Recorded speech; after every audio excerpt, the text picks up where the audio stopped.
would say good morning, but it's afternoon, so good early evening, good early afternoon, St. Andrew. Glad to spend what is now an 8th pastor's anniversary with you. Surprised you all have made it this long. So he's a great pastor. I've had the benefit of having him as a pastor and a father and a mentor and a teacher, so I do appreciate you all accepting him in as we were forced to accept him into our family.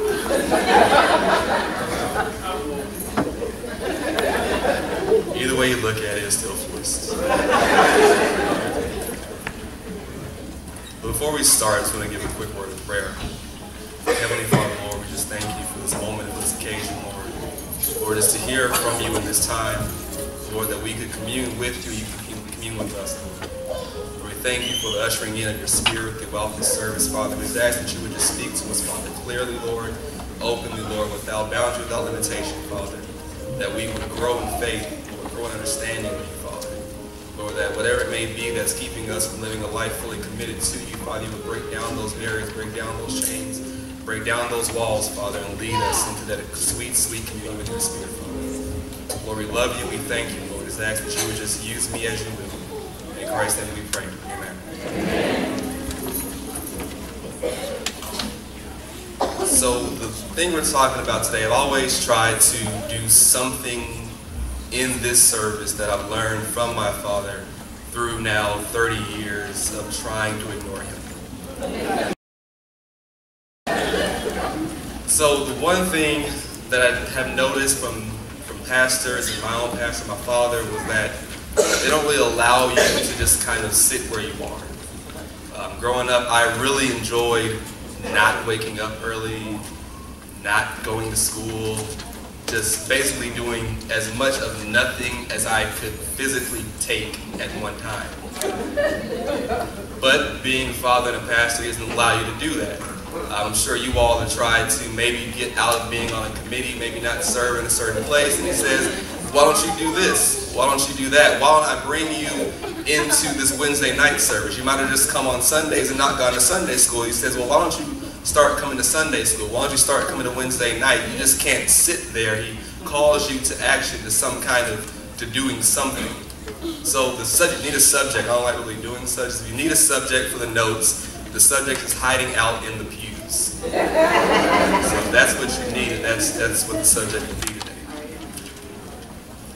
So the one thing that got me thinking about this is we were driving down here, and my wife and I were talking about the sermon that I prepared to preach, and I was saying how I didn't really like it, and she was saying, well, it's not really for you, and my dad echoed the same thing, so I'm not really sure if I married a woman who's like my mother or like my father, maybe she'd look like both.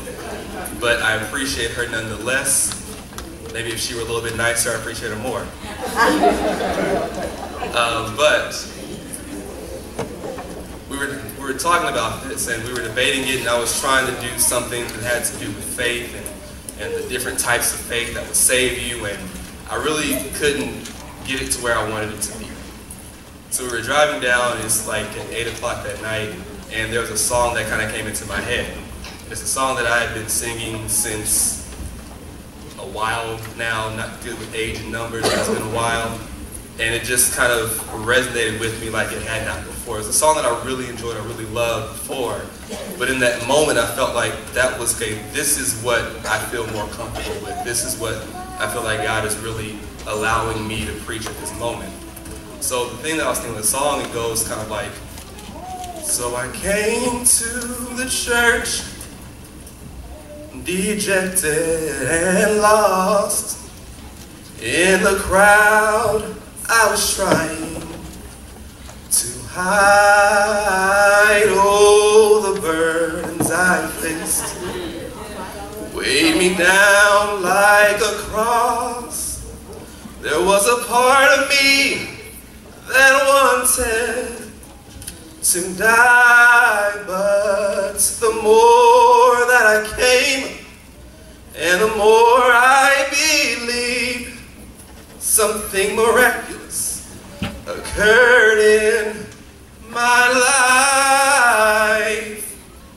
Hiding out in the pews is where Jesus met me. Now I'm healed because of Christ.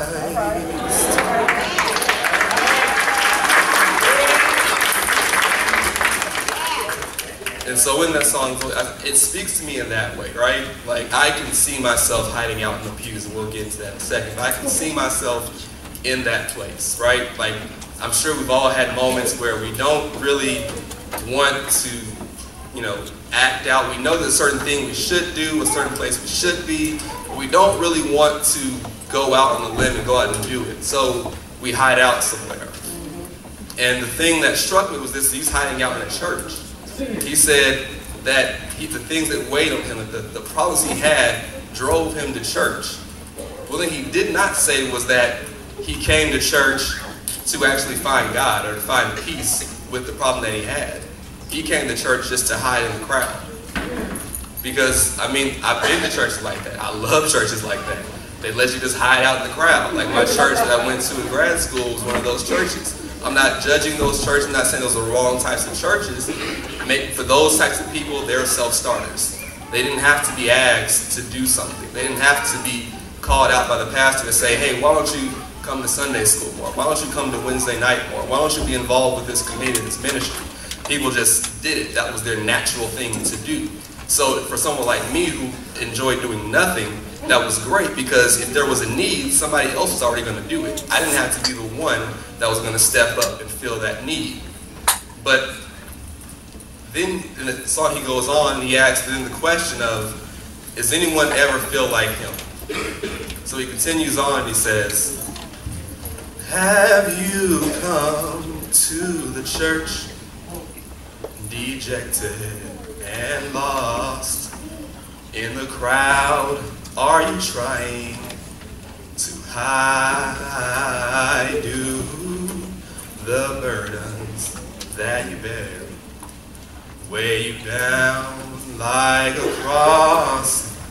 Is there a part of you that wishes to die? Well, you're in the right place. You've got here at the right time. There's a miracle with your name in mind. Hiding out in the pews, let Jesus, let him meet you, let him heal and mend your life. Let him heal and let him mend your broken life. Let him heal and let him mend your life. There's a part of that I skipped, which I do enjoy that part also. He talks about how that there's no place that Jesus can't meet you. There's no place that Jesus won't lift you. That you have, if you can change your life, if only you have the faith to believe. And so I like that part, because he doesn't just leave it with his own story. He then adds the story to the rest of us, that's the question that I'm asking to you all today is, are you hiding out in the pews? And if so, what are you hiding and what are you hiding from? Or what's hiding you even? So, like I said, he came to the church to hide. He didn't, and I've been there, I know what he's been through, but he talks about also how the more that he came, again, he didn't come to find God, he just came to hide. Because the more that he came, the more he believed. And that reminded me of Isaiah 55:11. It says, so shall my words be that goeth forth from my mouth. It will not return to me empty without accomplishing what I desire and without succeeding in the manner for which I sent it. So he goes on, he says that the more he came, the more he believed. But why? Why did he come and didn't believe? Because we find that in Romans 10:17 it says that faith comes by hearing the message, and the message heard through the word about God. So I haven't gotten to my text yet, we're almost there. But it talks about here, so we know that faith comes by hearing. And that the word of God, the word that goes out, the thing that he's hearing about, does not return to God empty. So he's there for a purpose. He may have been there for one purpose, but God had him there for another purpose. Was that as the more he heard about God, the more he heard about what God would do for people like him, the more he then believed in God. And now he ends his first verse with saying that I'm healed now because of Christ. The thing that drove him to church to hide, the thing that caused him to stay up at night, to feel pain, to feel worry, to feel angst, that now that thing is gone and is replaced with Christ. So we're talking about my hiding. I'm talking about how I didn't like to really do anything, and how that church I went to in grad school, you know, it was good for a time. I got to relax, but that wasn't what was best for me. That wasn't what was best for my faith, my relationship with God, because I needed to do something. Like I can't just not do something and grow. There has to be some kind of exercise of my faith. And then what I also found out in James 2:17 says that faith by itself, if not accompanied by action, is dead. So my faith that I thought that I had then, thought that I was growing then, was just dying, was withering, because I wasn't exercising that faith. It's not that my works would be the thing that would save me. It'll be that you could see my faith through my works. And that if I wasn't driven to want to serve God, I wasn't driven to want to work for other people, to give them the love that God gave to me, then what faith do I really have? So, but ever since I've been through since then doesn't really allow me to hide. As my wife pointed out, I can't really hide in the church that I'm in now, because the pastor there is like my father is as well, that he will go and get you. Because if he sees you there, he hears about anything that you're doing in the city, he will go and he will get you and put you in and get you involved in something. So that was just one example of one type of hiding. My thing was hiding from a thing, hiding from a work, hiding from action. But the Bible teaches all kinds of different hiding. We have people who hid about all sorts of manners, and there are three that I want to talk about today. So if you want to write down the text, you can have Luke chapter 8, verse 43 through 48. So that's Luke chapter 8, verse 43 through 48. We'll follow that up with Luke chapter 19, verses 1 through 10. So Luke 19, 1 through 10. And then we'll end our service 2 hours later at Mark chapter 10. Glad you're paying attention. Mark chapter 10, verses 46 through 52. And I just want to thank my in-laws for being here, and also my childhood friends for being here. One of them has reminded me not to have you all here for an hour. So I think I've been here about 10 minutes now, so I only got 50 more to go. So you're welcome. So we're starting at Luke chapter 8, verse 4 through 40. What we find a woman there, verse 43. A woman who was there had been subject to bleeding for 12 years, but no one could heal her. She came up behind him and touched the edge of his cloak, and immediately her bleeding stopped. "Who touched me?" Jesus asked. When they all denied it, Peter said, "Master, the people are crowding and pressing against you." But Jesus said, "Someone touched me. I know that power has gone out from me." Then the woman, seeing that she could not go unnoticed, or as the King James said, seeing that she was no longer hid, came trembling and fell at his feet in the presence of all the people. She told them why she had touched him and how she had been instantly healed. Then he said to her, Christ says to her, "Daughter, your faith has healed you. Go in peace." So she had an issue of blood for 12 years. And she goes and she wants to reach out, and she touches Christ, she touches his clothing, and she's healed. So when I first kind of heard this sermon preached, this story told, I'm struck by just the power of Christ's clothing. Like she didn't get to his body, she didn't have to touch him, he didn't touch her. All she did was just touch the edge, the hem of his garment, just the little end of his clothing. She could have gotten a loose string or something, that would have healed her. Like, to me, that was amazing. Like, my clothes don't really do anything. If someone pulls too hard, they might fall apart. They're not going to actually heal anyone. And I was also shocked by how Jesus knew that just from touching him, he felt power go out, and he felt virtue, as the King James says, go out from him. But the more I started hearing about it, I heard someone preach the same sermon, but they did it through the lens of Leviticus. And they found in Leviticus chapter 15, it talks about how Jews at this time related to menstrual issues. So at that time, if a woman was going through that monthly time, she was unclean for the entire period. Anyone who touched her was also unclean for the entire day. Anything she touched was unclean for the entire day. if she touched a thing that was unclean during that day and then you went and touched it, you were also unclean for the rest of that day. So, and Jews were obsessed with cleanliness. Not like washing their hands, but cleanliness in the eyes of God. They were obsessed with it. Because if they were unclean, did a sacrifice, it didn't really mean anything. They needed to be clean. They needed to have that kind of thought in their minds. They were obsessed with it. So this woman for 12 years is essentially unclean. Anywhere she goes is now unclean. Anyone that would have been related to, if she had children or family, they couldn't touch her. They couldn't be around her. They probably wouldn't even be in the same house as she was for 12 years. So at this point, I'm amazed at the fact that she's gone 12 years. She's looked for help. She's gone out. She's gone to doctors. She's sought help. She's sought advice. For 12 years, she's been isolated. So she then hears about Christ. He's done some miracles, and she believes that he can heal her.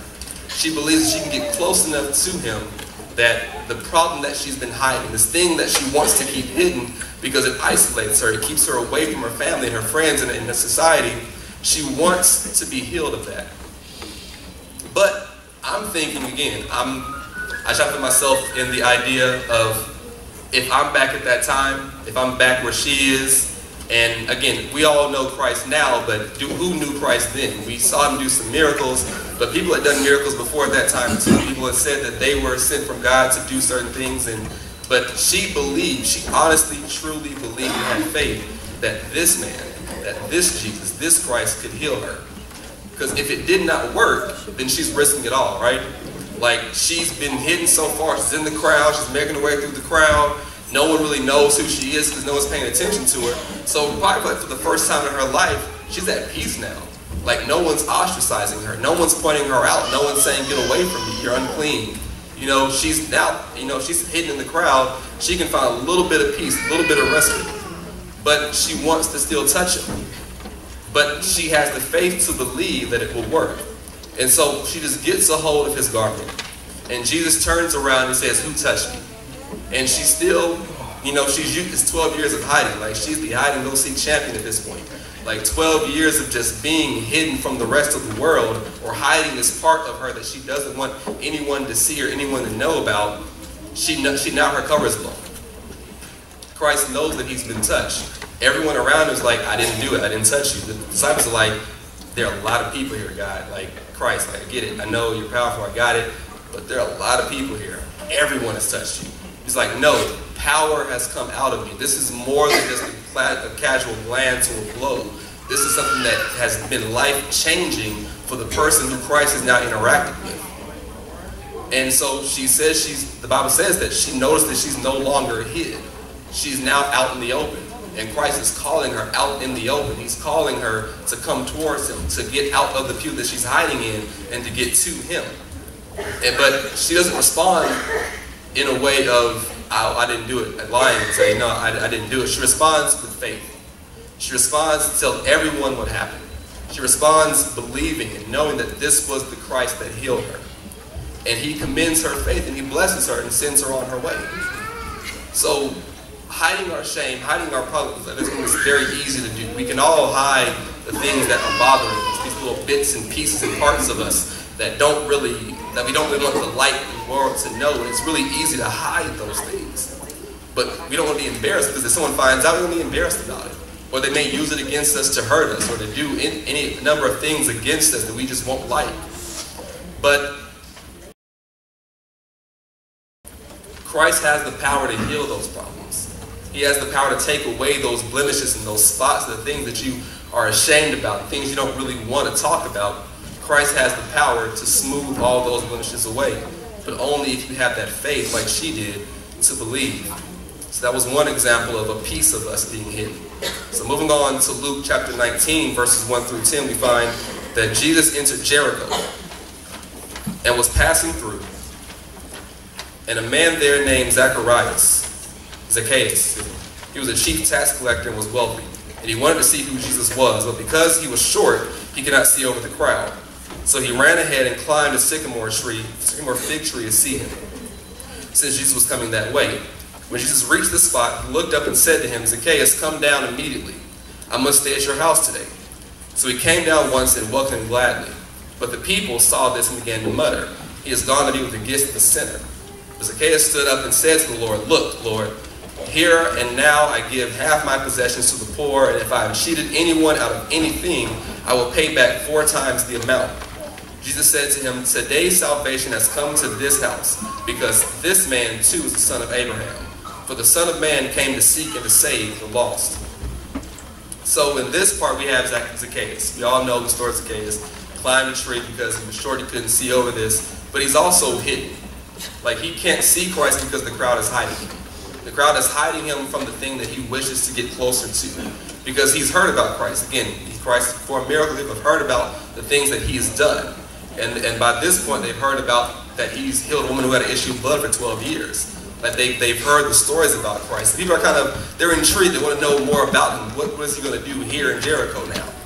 And so he's passing through Jericho, and Zacchaeus was the tax collector, which everyone, even in this day, they hate tax collectors, right? No one really enjoys paying the IRS.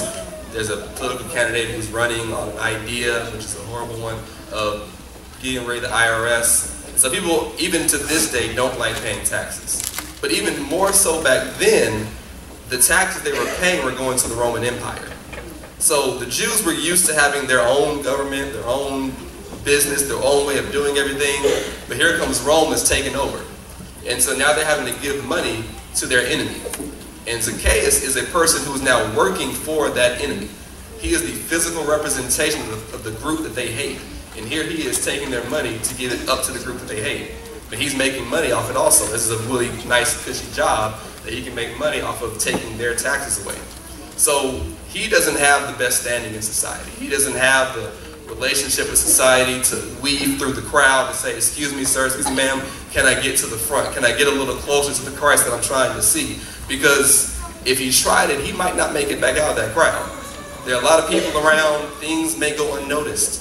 So he wants to stay back, and because he knows that he's going to be, but he wants to get to Christ, but he knows that without doing something, he's going to remain hidden from Christ.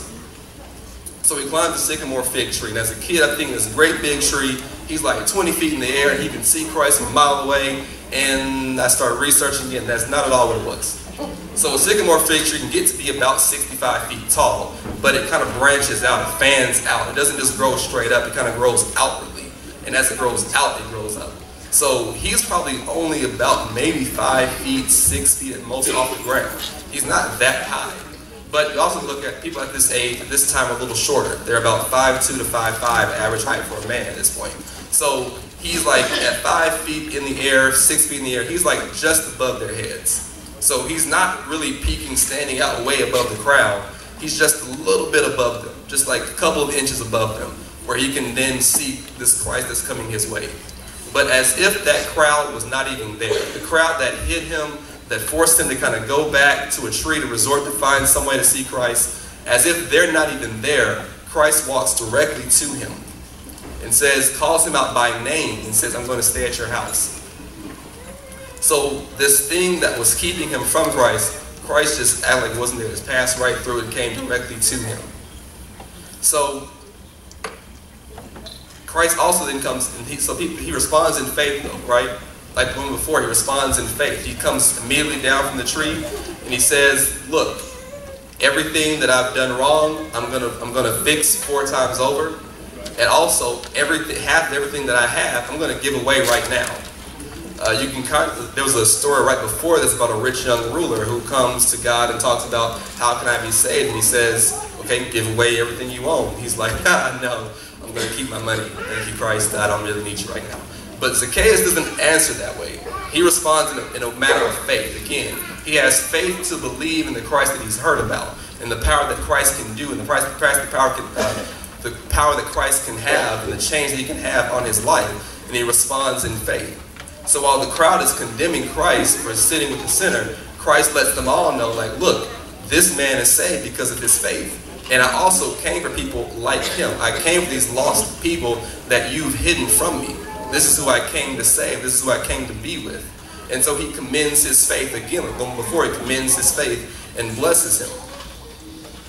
So it makes sense that there are people coming between you and Christ. There are things that are between you and Christ that look like, okay, I can't get past this. If I could just get around this relationship, this boyfriend, husband, wife, girlfriend, whatever that's keeping me out of Christ. If I could just get past this person, or there's this job, or this whatever this thing that's blocking me and keeping me from Christ. If I could just get past that, and use that as an excuse to say, I can't go right now. I can't go to Christ right now because I still need this thing. This thing is keeping me from it.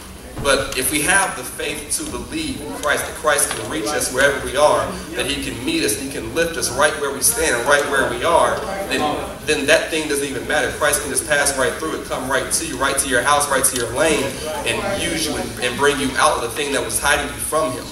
But if you have that faith to believe.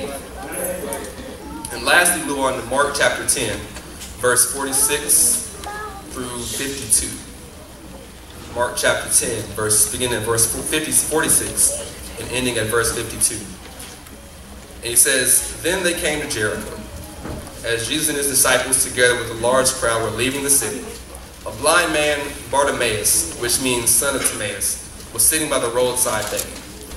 When he heard that it was Jesus of Nazareth, he began to shout, Jesus, son of David, have mercy on me. Many rebuked him and told him to be quiet. But he shouted all the more, Son of David, have mercy on me. Jesus stopped and said, Call him. So they called to the blind man, Cheer up. On your feet, he's calling you. Throwing his cloak aside, he jumped to his feet and came to Jesus. And Jesus says, What do you want me to do for you? The blind man said, Rabbi, I want to see. Go, said Jesus, your faith has healed you. And immediately he regained his sight and followed Jesus along the road. So Bartimaeus is one of the people who get a name. Like we have people that he's healed at the pool, and people he's brought outside the city to heal. But Bartimaeus gets a name here. And so one that's a little significant because this wasn't just some random person. The Bible wanted to point him out, to shed some light on him. So thinking, why would you shed light on a beggar? Well, that's the same thought that the crowd had. Why would you shed light on a beggar? Who is he? He's just a nobody. He's just a dude on the roadside who's blind, who's begging for money. You don't need to be bothered with him, Christ. There's a whole lot more important things you be bothered with. But he knows that he needs Christ. He has faith to believe this Christ that he's heard about can restore his sight. Because he's done it before, he can do it again, right? So he knows that this Christ can restore his sight, and he's thinking to himself, I need to get his attention. I don't know where he's blind, so I'm not sure where he is, but I hear that he's coming. So let me just start shouting. Let me just start shouting to him. Say, Jesus, Jesus, I'm here, I'm here, I'm here, I need you, I need you. And the crowd responds with anger, like, shut up, like, quiet. You're just a beggar. Christ can't do anything with you. You need to be quiet. And they try to hide him from Christ. So the first crowd with Zacchaeus, they didn't know Zacchaeus was there. Zacchaeus was in the midst of them, and he was hidden from Christ by their inaction. But here, this crowd is actively trying to keep him away from Christ. There's something positive. It's an affirmative action on their part that they're doing to keep Bartimaeus away from Christ. But he doesn't let that stop him. He keeps crying out. He keeps crying out, saying, Lord, I need you. Lord, I need you. Son of David, have mercy on me. And as if, again, that crowd was not there, over all their shouts to quiet him down, over all the commotion that's going on around Christ, Christ clearly hears him. He clearly hears Bartimaeus crying out to him, crying out in need. And he says to these people, bring him to me. He could have easily gone to the man, but to me I feel like it's more important to show the crowd, I want him specifically.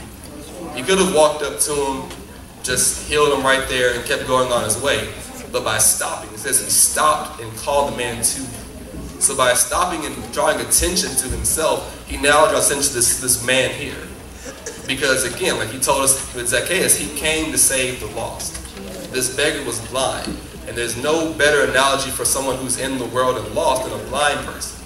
So he's coming for this blind person. He's letting everyone know who thinks that, oh, well, this man can't do anything for Christ. What good is he? He says, no, this is exactly who I'm here for. This is exactly who I want. This is exactly who your ministry should be targeted for, are these lost people here. And so he brings them to him, and the man responds in faith again. Christ asks him, what do we need to do? What can I do for you? I'm sure he didn't say it as flippantly as that, but he still responded saying, what can I do for you? And the man responds in faith because he believes that this man, that this Christ, can restore his sight. And he says, I want to see again. Without having to touch him, without having to do anything, he just says, your faith has made you whole. Your faith has restored your sight. And so the crowd is trying to act like a gatekeeper to Christ. They feel that they have the inside access to Christ, that they have the ability to control who comes and who goes to Christ, and at what time the doors are going to be open, and when somebody can come, and when somebody can pray, and how much they look like, and how they have to dress. But Christ says, no. If they're in need, I'm here for them. If they're lost, I'm here for them. So this person that you tried to hide, the person that came to your pew, that you tried to keep from me, that you tried to hide from me, that's exactly who I came for. So the crowd thought this man was nothing. He was just a beggar. And they felt that he shouldn't be allowed. But he also felt that he would not allow the thoughts this crowd had toward him to keep him from the Christ that he needed. See, Bartimaeus had faith enough to believe that Christ could help a person like him. The crowd may have thought that he was nothing but a lost soul. But again, that's exactly what Christ came for. Was to come for the lost. So in all three examples, there's something hiding in people who need Christ the most. They either have a personal issue they want to keep hidden from the rest of the society, or they may be hidden by the crowd. Not through the crowd doing something against them, but the crowd doesn't notice them. They've slipped into the church and they're not even noticed at all when they come in. Or they might have come into the pew trying to hide, or trying to be seen, trying to get help, and they're being actively kept away from Christ. But Christ could see them, he could feel them, he could hear them, he could interact with them exactly where they were. There wasn't a need for them to do anything special, anything particular. He knew who was in need, he knew where they were, and he knew how to get in touch with them, how to reach out to them. So wherever they hid themselves, or wherever they were hidden by the crowd, Christ could see them, he could reach them, and he could help them. So, but along with Christ's ability to see them and help them and heal them, equally important was their faith in his ability to do so. See, faith is the main ingredient for change. These people, they all were searching for a change in their life. Like John 3:16 says, that for God so loved the world that he gave his only begotten Son, that whosoever should believe in him should not perish but have everlasting life. So the sacrifice that Christ made by going to Calvary and dying on the cross for our sins, for our shame, for our personal problems that we want to keep hidden, and then through that death he gave us the Spirit, the power to change. And that's that same thing we're talking about here. The way that he changed all those three lives so long ago, he has that same power to change lives today. But that same Spirit to change, again, can be yours if you believe that Christ came to save you, that he came to love you, that he came to bring you into a relationship with him, that he came to find you wherever you're hiding and to help you. See, again, faith is the most important part of this entire sermon, because without faith is what? Impossible to please God, right? Without faith, it's impossible to have Christ change your life. So if you're hiding out in the pews today, I've got great news for you. You're in the right place. You're here at the right time. There's a miracle with your name in mind. If you're hiding out in the pew, let Jesus meet you. Let him heal and mend your life. So as we come to this point, open the doors of the church. Thinking back to how these three people, who all had issues with society, issues, personal issues, things that kept them from really acting out and living out their full potential. People who were shunned by society, who were kept at bay, who were told they were worthless, they were nothing, they were unclean, they shouldn't be near God at all. They still had faith to believe that God could help them. The pew they were hiding out on wasn't going to do it for them. And they needed God to show up in their life. So as he was passing by, as he was in their area, they reached out to touch him. They got up to see him. They called out to meet him. And he was there right away to change their lives.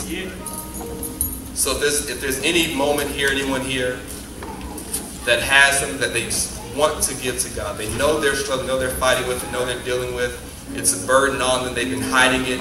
They've either been hiding at work, hiding at church, trying to hide the thing that's going on in their life that's keeping them down. There's a Christ that's here that can change your life, that can change you for the better.